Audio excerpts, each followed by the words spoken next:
au cœur de la parole, pour découvrir les textes de la Bible. Évangile de Jean, chapitre 12.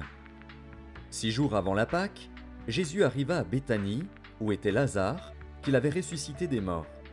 Là, on lui fit un souper. Marthe servait, et Lazare était un de ceux qui se trouvaient à table avec lui.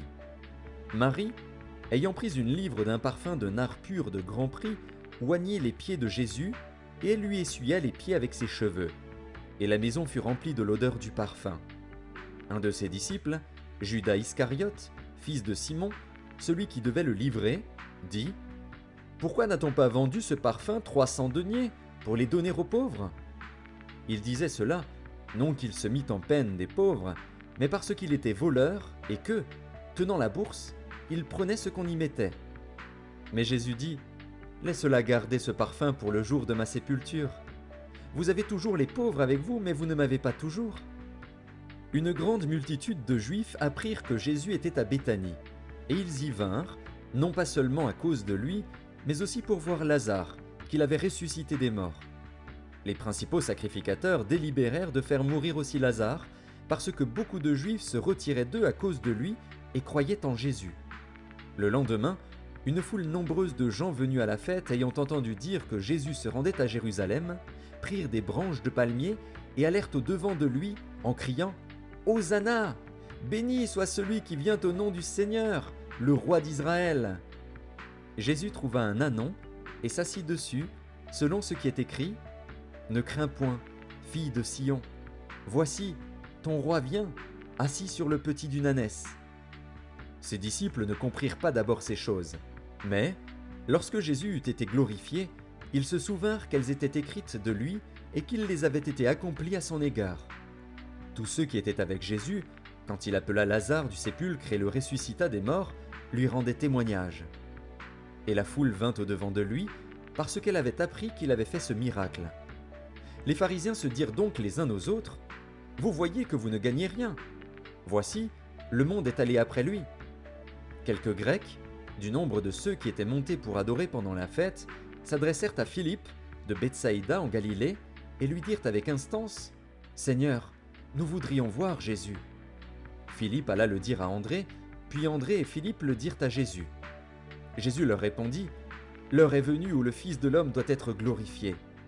En vérité, je vous le dis, si le grain de blé qui est tombé en terre ne meurt, il reste seul.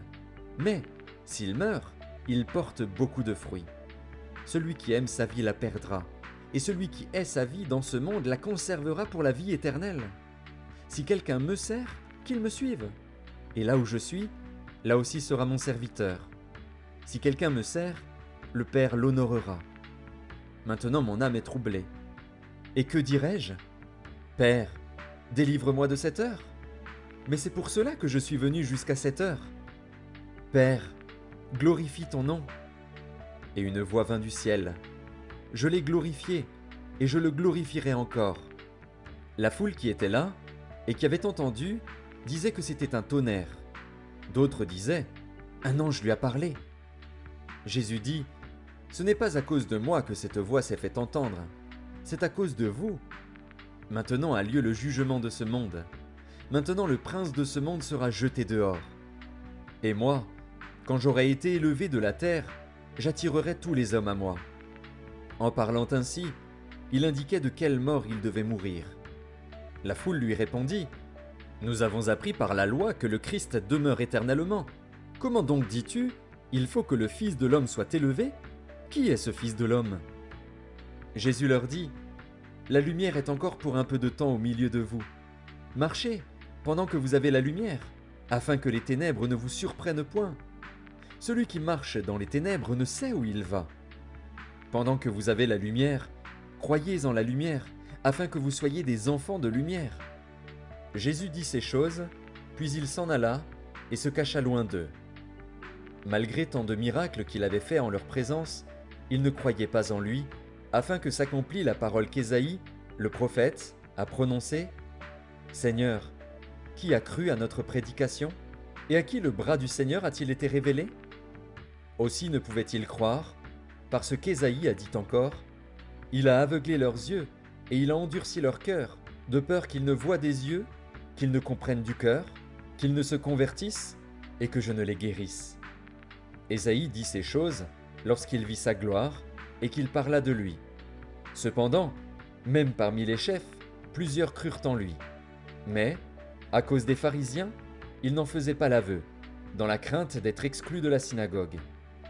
Car ils aimèrent la gloire des hommes plus que la gloire de Dieu. Or, Jésus s'était écrié « Celui qui croit en moi croit, non pas en moi, mais en celui qui m'a envoyé. Et celui qui me voit, voit celui qui m'a envoyé.